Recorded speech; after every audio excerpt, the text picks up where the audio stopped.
I remember as a kid going to museums that my favorites were always natural history museums, science and aerospace museums, learning about military battles and things like that. Played a lot of video games growing up. I never really liked art museums as they always seemed a bit boring. As I got older, I finally appreciate them now, and I think that's because I appreciate the creativity behind them.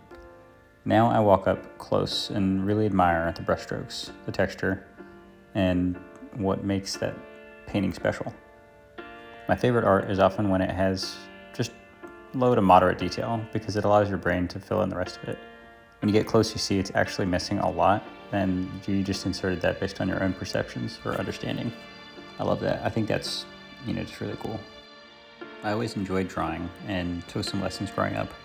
I remember taking lessons, drawing apples, and doing all the still life things that being artists do. I remember my art classes in high school, in particular a photography one, where I got to play with Photoshop for the first time. I would take photos of streets, trees, go to crazy angles, and put the camera down low, put it up high, put it sideways. I'd mess around with the saturation of values and see what would happen.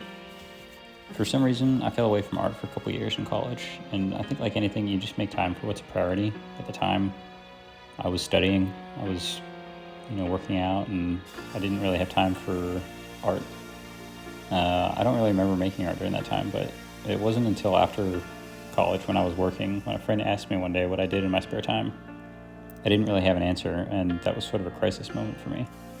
I realized my life revolved around work, Monday to Friday, and a weekend of going out. And when you really think about it, that's not much of a life. I ended up getting a sketchbook and trying to commit each day to 15 to 20 minutes of drawing each night. Obviously, they weren't great, but personally, they were huge to me. I loved going back to that sketchbook because it always brings a smile on my face, reliving those memories. I think when you're creative, you rewire your brain in a way. It started sparking ideas all through the day, and I would end up keeping a list of future drawings to try. I would do just whatever popped into my head. I do a lot of work now by reference photo, and I just miss trying something out of my head and trying to make that thing that you're picturing, just make it real. I hope one day to go back to that because I still really enjoy those drawings, and it's just something special to me.